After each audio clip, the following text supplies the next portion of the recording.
In a quiet town in Ireland, something unimaginable was uncovered. An old tank hiding nearly 800 baby skulls. This is not a legend, not a rumor. This is a chilling fact buried for almost a century. Why were these babies never given a proper burial?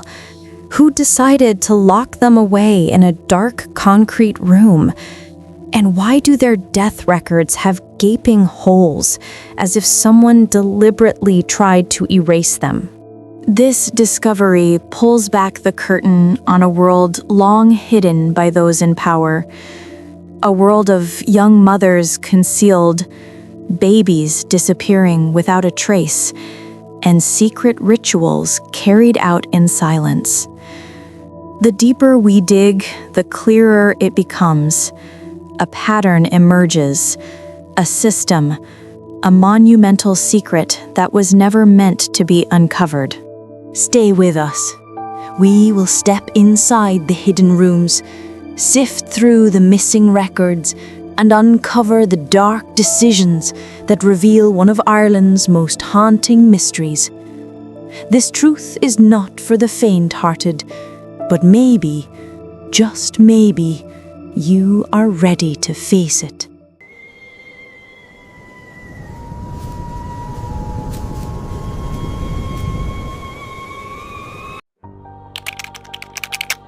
Origins of the House of Tears. Imagine an old building tucked away in the Irish countryside, with stone walls that seem to hold hundreds of secrets. From the outside, it looks like a simple shelter, but the locals call it something else, the House of Tears. The question is, whose cries are they referring to? And why are they only heard at night?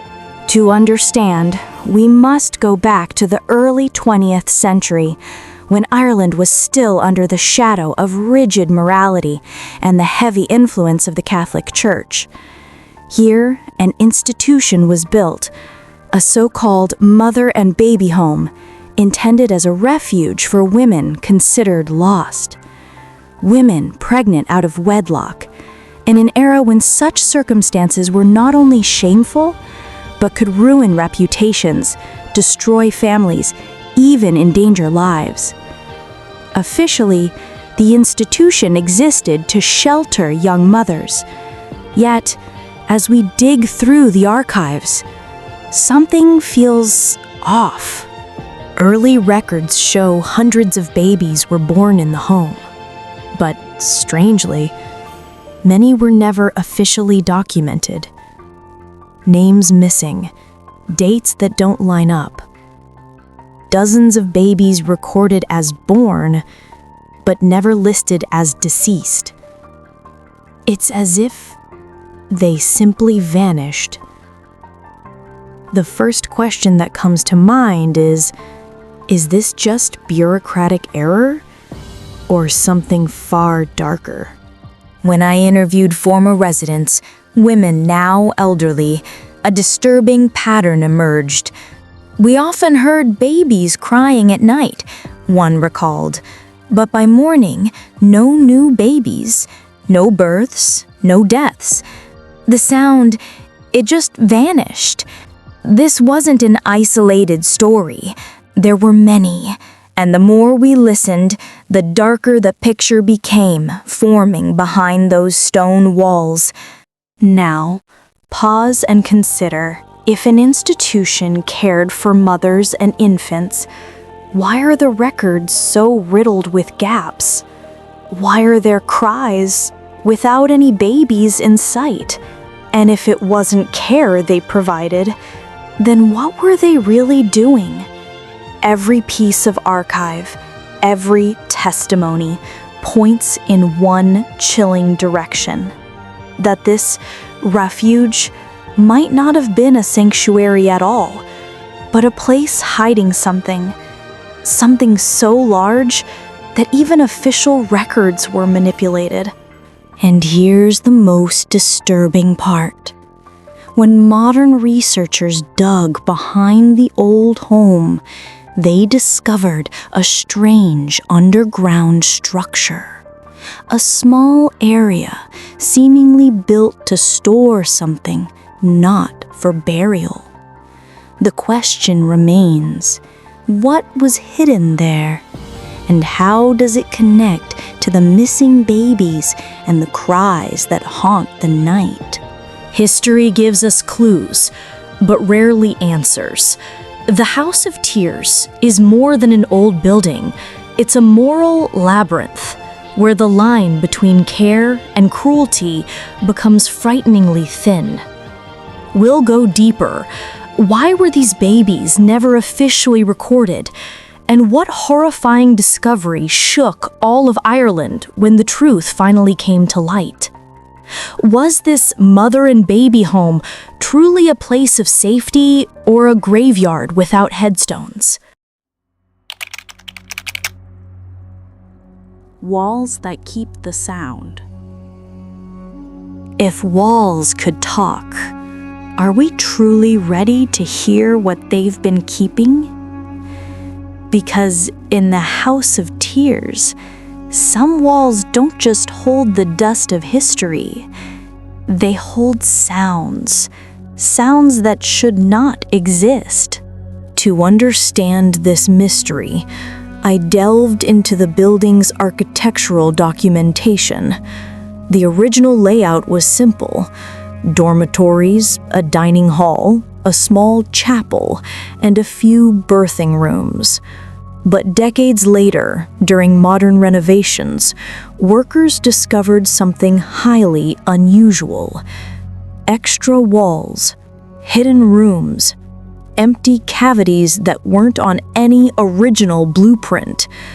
This wasn't renovation for convenience. No plumbing, no ventilation, no electricity, no official doors, no public access. It was as if it was built for a single purpose: to hide something, not to improve. One worker's note mentioned, "We found a 2-meter-long cavity. No record of this space, no sign it was ever used. But the smell was very strange." The record ended there. No explanation of the smell. No reason why workers were told to dig no further. For a historical investigator, words like that are a loud alarm. Why stop? What were they afraid of?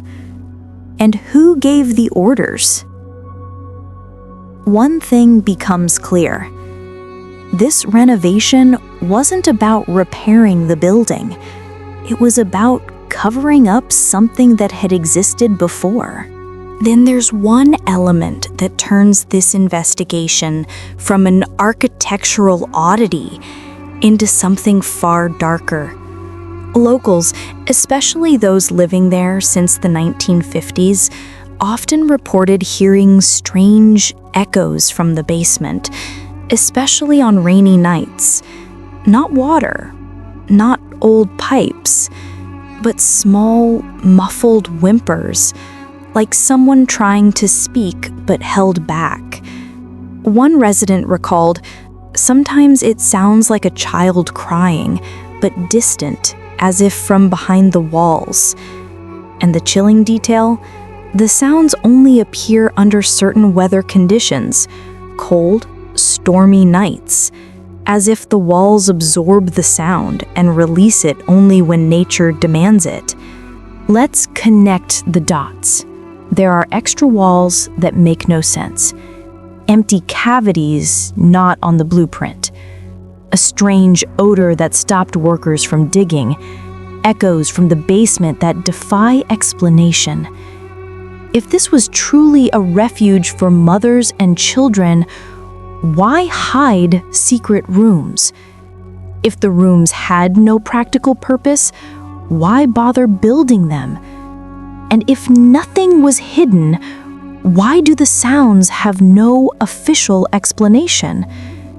At this point, one must ask, were these walls built to protect someone or to trap something? In the archives, one phrase appears repeatedly among the notes of workers and former managers: "Don't open the old walls." Written without explanation, without context, without reason. In historical investigation, when someone says, "Do not open," it usually means there is something you are meant to discover. We will explore those empty rooms further, what modern researchers found when they finally decided to open a wall sealed for over half a century. What they uncovered not only explained the cries, but opened the door to a tragedy far greater than anyone imagined.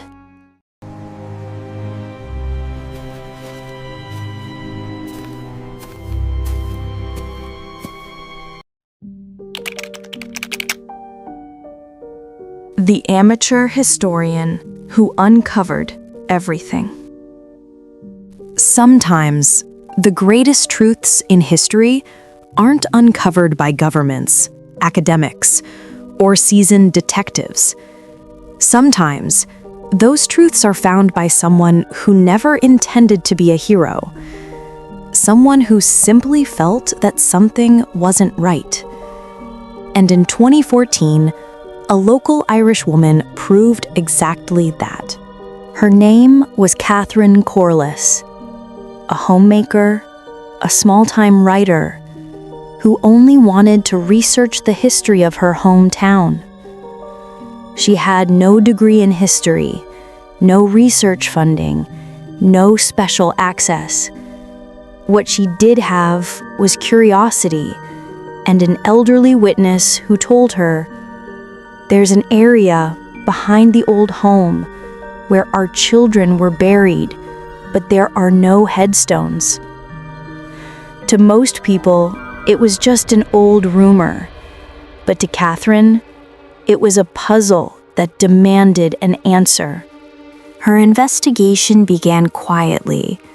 She walked the grounds of the former mother and baby home and noticed something unsettling. Small stones. No names. No dates.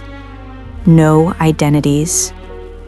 Just stones, as if marking something the world wanted to forget. Catherine began asking, if there are graves, where are the records? Where are the burial lists?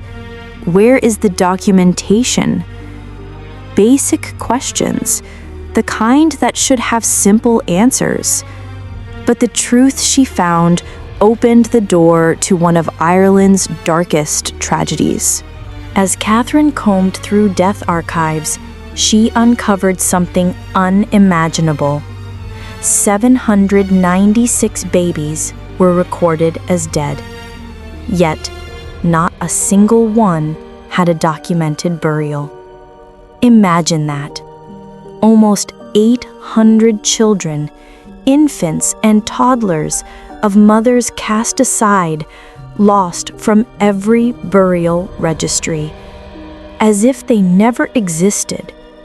No ceremony, no prayers, no family. Just numbers, written in a ledger. And Catherine asked the one question no one had dared to ask before. If 796 babies died, where are their bodies? When she contacted the church and former administrators, their responses only deepened the suspicion. Incomplete data, missing archives, and certain documents not available to the public.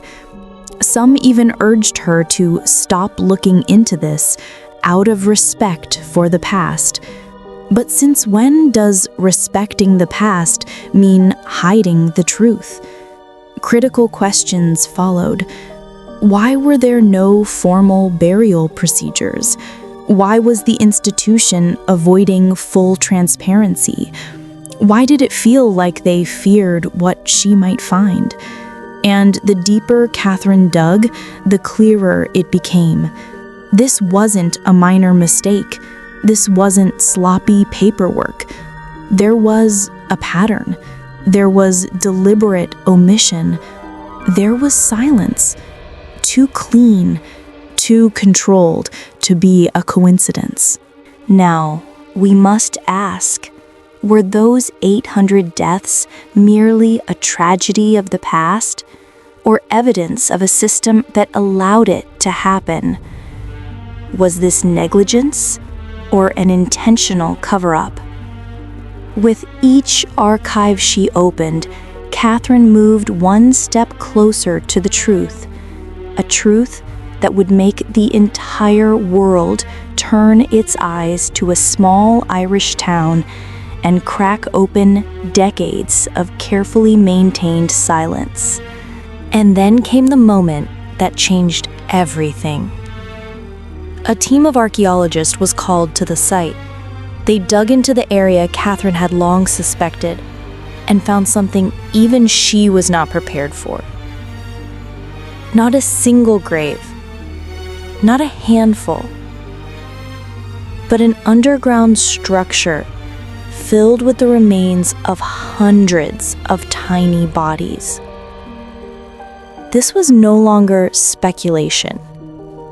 This was evidence, undeniable, unignorable. We will uncover how that excavation unfolded and what researchers found when they opened a chamber sealed for more than half a century. What they discovered did more than explain the missing children. It revealed a tragedy far greater than anyone had imagined. How long has this been down here? I don't know, but this confirms it. This is worse than we thought.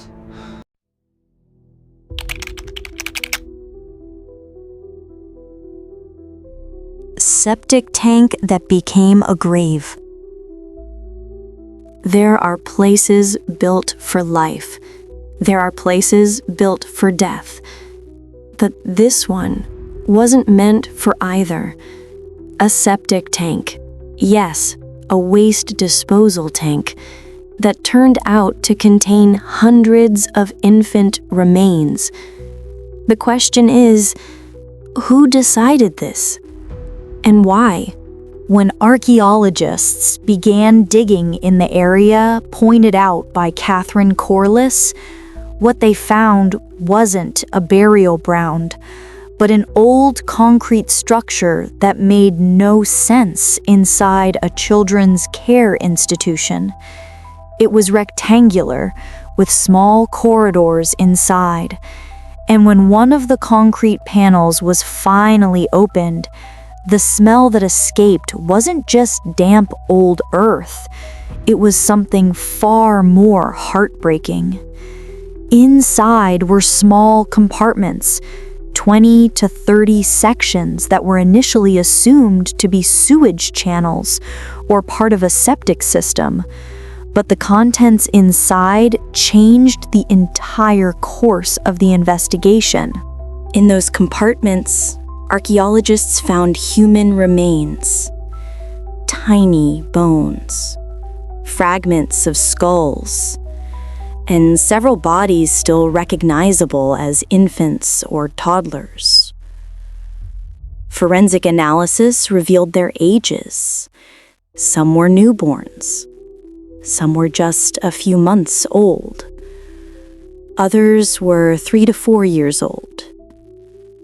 There were no small coffins, no cloth wrappings, no burial markers, just bodies, placed inside a structure never meant for humans. They were found overlapping, mixed together. Some even fragmented due to the conditions inside, like waste. Archaeologists and historians asked the same questions. Why were infants placed inside a septic tank? Was this a crisis situation, a desperate measure? Or was it intentional? Because if this were truly an emergency, why did it happen repeatedly over many years? Why did the number reach nearly 800? And why was there not a single attempt at formal burial? No crosses, no prayers, no religious rituals, even though the institution was run by a deeply religious organization. Their silence was louder than the evidence found. If we reconstruct the timeline based on archaeological evidence, the tank wasn't a grave. Its structure and design indicate a mechanical purpose, not a burial site. 2. The bodies were placed there over many years, not during a single emergency, but through an ongoing pattern. 3. No separation, protection, or respect, indicating a very cold decision. 4. No burial records exist, as if the baby's existence was erased administratively. 5. The pattern wasn't accidental, but systematic. So we must ask, how could a shelter for mothers and children use a waste tank as a burial place? Who approved it? Or rather, who ordered the silence? And now we have to face the most disturbing question of all. Was the tank simply a cheap solution to deal with deceased infants? Or was there another reason? Something far darker, a reason that required a hidden space, a sealed room, unseen, unrecorded, and seemingly designed to make someone disappear, or perhaps not all of these infants died naturally. That question may sound brutal, but when a place meant for protection hides bodies in a septic tank, we're no longer talking about a historical accident. We're talking about a choice that left 800 children without names, without voices, without certainty. And just when the world began to learn about this horrifying discovery, new archives and testimonies emerged, revealing patterns of neglect, malnutrition, untreated illness, and suspected systemic negligence. In other words, the issue wasn't just where they were buried, but how they died. We'll delve into medical records, survivor testimonies, and evidence showing that this tragedy may not have been mere carelessness. It may have been a crime against humanity hidden beneath a cloak of morality. Can't be right. They ignored every request for basic care. It goes deeper than that. Look at these medical files. It was deliberate. Care or neglect. If a place claims to be a care home, then why did so many children never survive? Why was laughter almost never heard, and all that remained were death statistics that freeze the heart? And now, as we look into medical archives and testimonies from former residents, we must ask, were they being cared for or deliberately abandoned? In the review of the home's medical archives, one stark pattern appears again and again. Causes of death: malnutrition, bronchitis, diarrhea, and common illnesses. At first glance, these sound like ordinary conditions that could happen to anyone. But when you examine the numbers, they're no longer ordinary. During certain periods, the infant mortality rate reached nearly 40%. 4 out of 10 children never lived to see their first birthday in an institution that was supposed to provide food, medicine, and basic care. Does that make any sense? Some women who once lived there have begun to speak out. Each carries traumatic memories, yet their stories follow the same pattern. One former resident said, "The children were so thin, like they hadn't eaten for days. We could see their ribs." Another said, "Some babies were never held. They were left crying until their voices went hoarse." And there was one sentence that haunted everyone who heard it. "We were told those were sinful children, and that God decided who lived and who died." In that one sentence, we see a twisted sense of morality that may explain why so many children didn't survive. Supply documents revealed something even more suspicious. Medicines were listed, vitamins were listed, food supplements were listed. So why weren't they given? Why did so many children die from causes that could have been prevented with minimal care? Were they truly lacking resources? Or was there another reason no one wanted to admit? Some internal notes described the mothers there as sinful women, and their children as having no moral status. And if that was truly believed, what impact did that have on how the children were treated? When we put together the bigger picture, the medical records, testimonies, and supply logs, two major possibilities emerge. One, severe negligence. Negligence driven by understaffing, a lack of empathy, or poor management. But could negligence alone produce a mortality rate this high? Or something darker, a pattern of treating illegitimate children as less deserving of life. Not every tragedy happens by intention, but some tragedies happen because someone decides to do nothing. And that leads to the most piercing question. Were these children left to suffer because they were born to mothers who were meant to be punished? A twisted moral framework may have been the force behind systematic abandonment.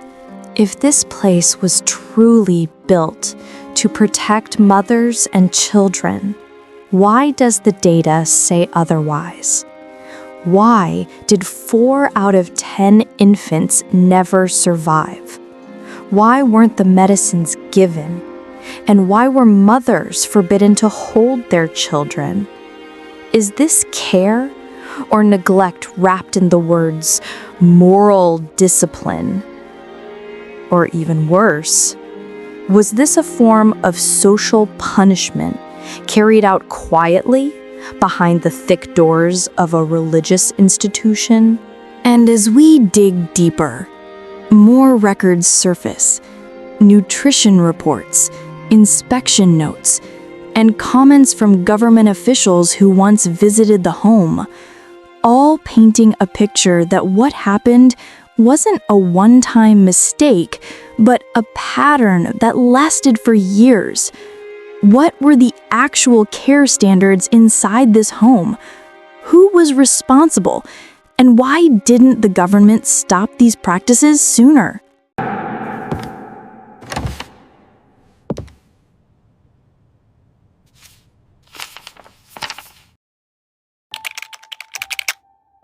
separation ritual between mother and child.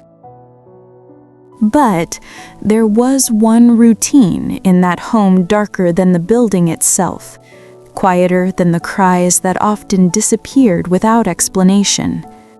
A ritual never recorded in any official report, yet it lives painfully in the memories of the women who were forced to stay there.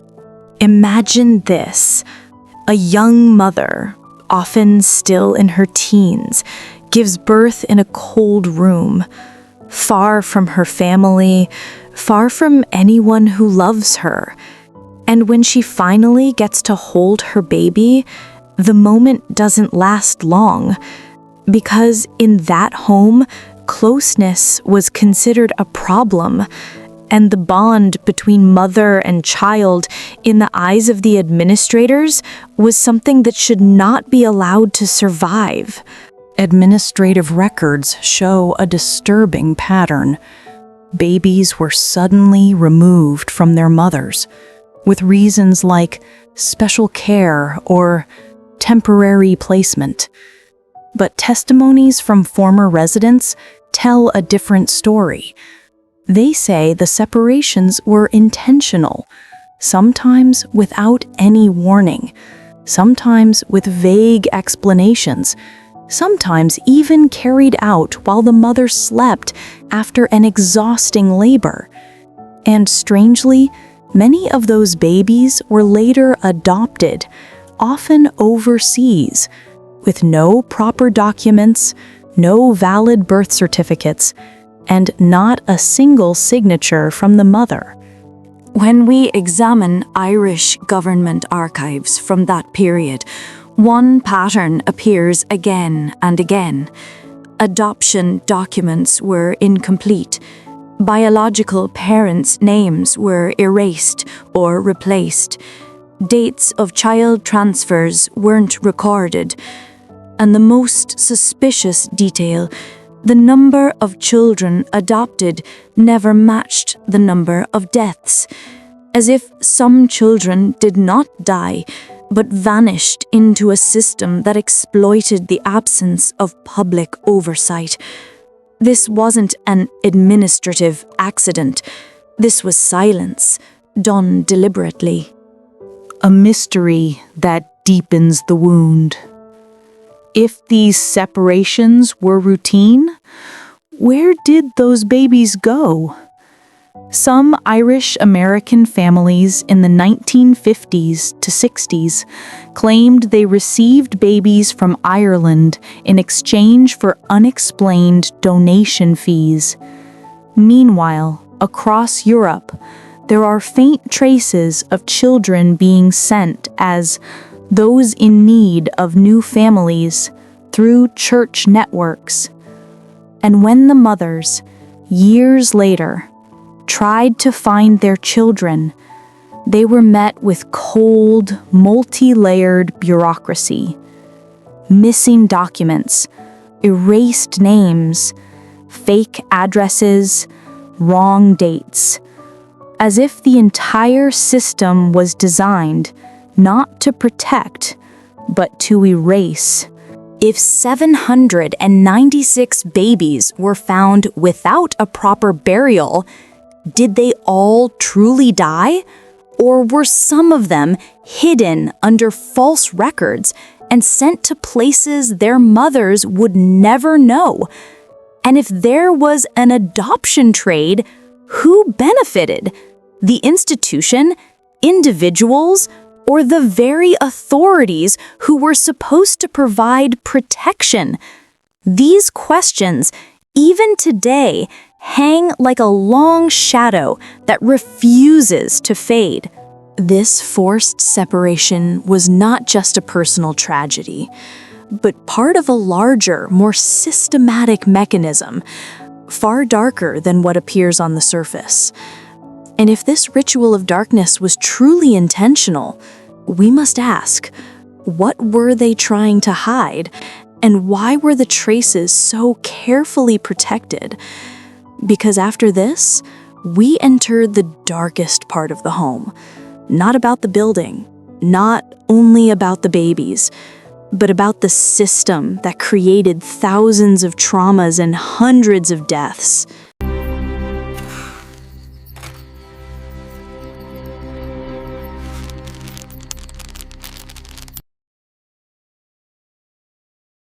Modern exhumation efforts and the new wave of investigation. When news of hundreds of infant remains finally surfaced, Ireland seemed to stop breathing. The media erupted, the public was outraged, and the government, silent for decades, could no longer look away. But the deeper investigators dug, the clearer it became that this secret didn't stand alone. It had been planted, deliberately, systematically. In the years following the initial discovery, the Irish government moved to launch a nationwide investigation. A step that should have happened long ago, but only began when public pressure reached its boiling point. Archaeological teams arrived at the site. Archaeologists began mapping the area that once housed the Tuam mother and baby home. What they uncovered was far more methodical than anyone expected. That concrete tank wasn't just an emergency dumping ground. The arrangement of the remains, from newborns to toddlers, revealed something far more disturbing. There were sections dedicated to specific age groups. Some areas appeared to have been used repeatedly.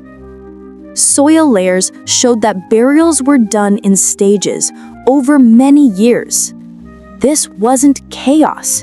It wasn't improvisation. It looked like a procedure.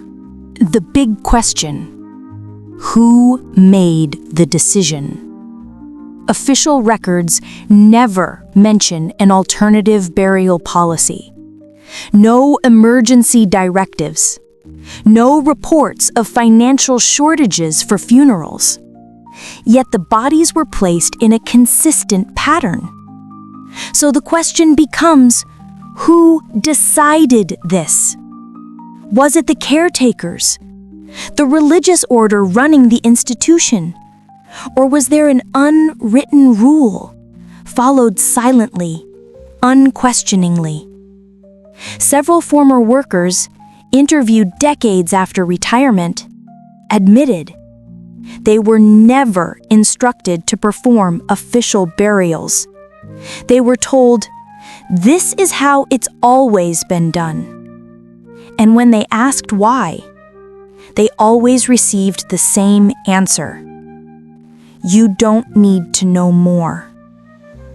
A simple sentence, often used to hide thousands of small, quiet tragedies.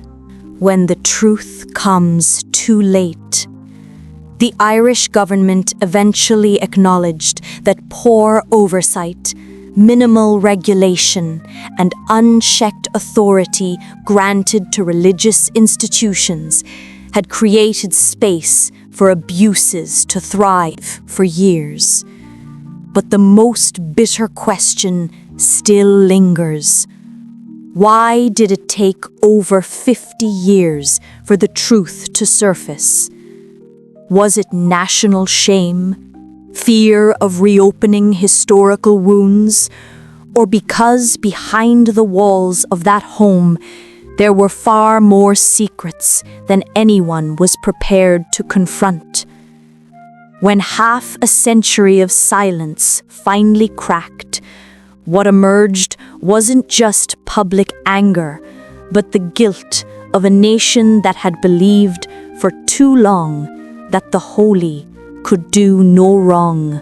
Yet even modern investigations failed to answer everything.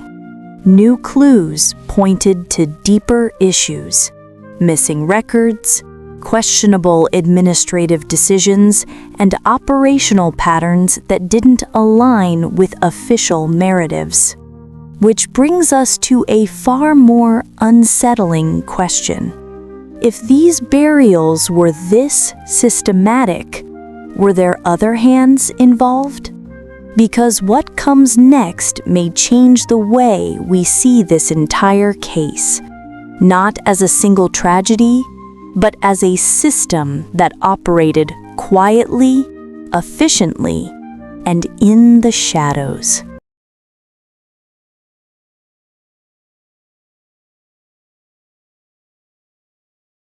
After all the excavations, after the official reports were published, after the nation began to acknowledge its failures, there is one thing no document, no data set, and no investigation could ever fully explain: the emotional footprint left on that land, and the spiritual presence that refuses to fade simply because the truth has finally surfaced.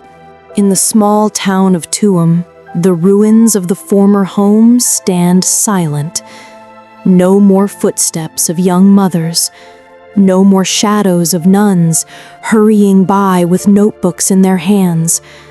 What remains is an empty structure and a silence far too heavy for a place that was meant to be a home.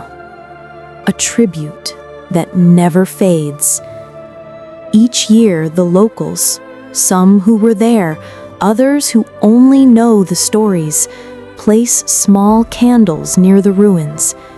Those tiny lights flicker in the cold Irish wind, as if quietly saying, "We haven't forgotten. We won't let you disappear." For many, these candles are more than a tribute.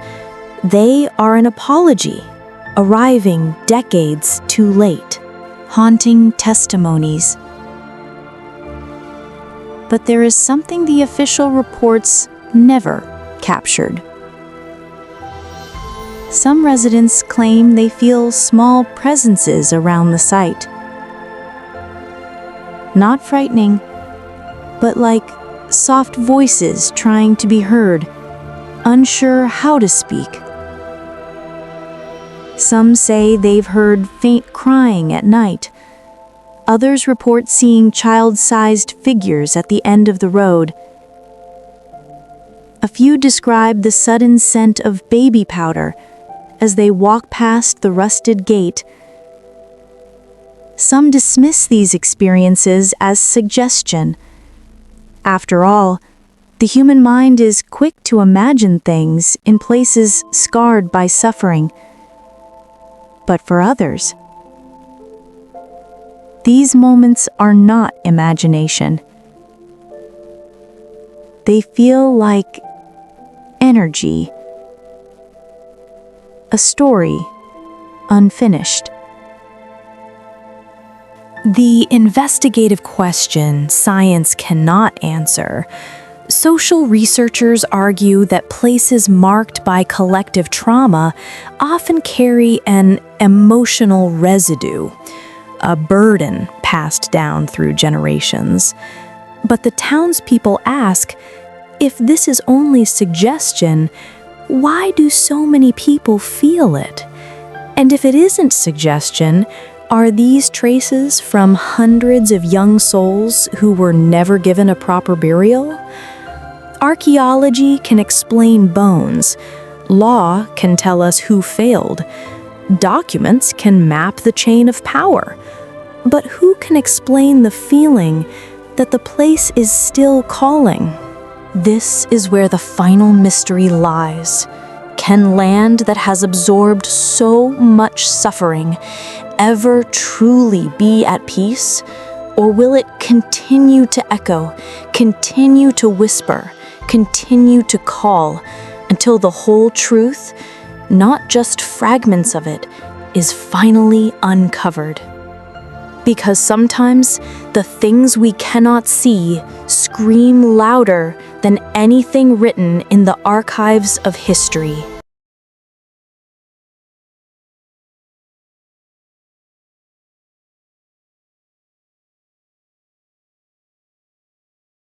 After tracing the origins of the home, unearthing the walls that held forgotten voices, counting nearly 800 lost children and following a trail that survived decades of silence, we arrive at the most difficult part of any historical investigation, accepting that not every answer will ever be found. Because the Tuam home is not just a story about the past. It is a mirror, forcing us to confront something closer, more intimate, more human. That systems meant to protect can become the quietest places to hide wounds. That the shame of a society can swallow hundreds of innocent lives. And that truth, no matter how deeply buried, always finds a way back to the surface. A trace that cannot be erased. Today, the ruins of the home are fenced off. The concrete tanks are gone. The secret rooms are gone. The incomplete records no longer lie within reach. But something more important remains. The memories of mothers who never held their children again. The anger of a community silenced for far too long. And the soft whisper, whether real or only metaphor, that reminds us of the 796 souls who deserve more than a footnote in history, because their story should never be reduced to numbers. A truth still moving. The government may have issued apologies. Archaeologists may have mapped the burial sites. Thousands of pages of reports may now be public. And yet, for many, the mystery remains unfinished. There are documents still missing, names never recovered, and questions that continue to echo. How many of them truly died, and how many vanished without a trace? These questions form a door that remains slightly open, and perhaps it will never fully close. Ultimately, this story is not only about Ireland's dark history. It is also about us, modern women, living in a world far freer than before, yet still familiar with injustice, stereotypes, and the weight of societal expectations. This story reminds us that a woman's voice matters. A child's rights are never trivial, and truth, even when it arrives late, still carries the power to heal. In the end, as the candles fade one by one, as the night wind swallows the sounds around the ruins, one thing remains clear. Some places do not ask us to fear them. They ask us to remember. And as long as someone remembers, the truth will never truly die.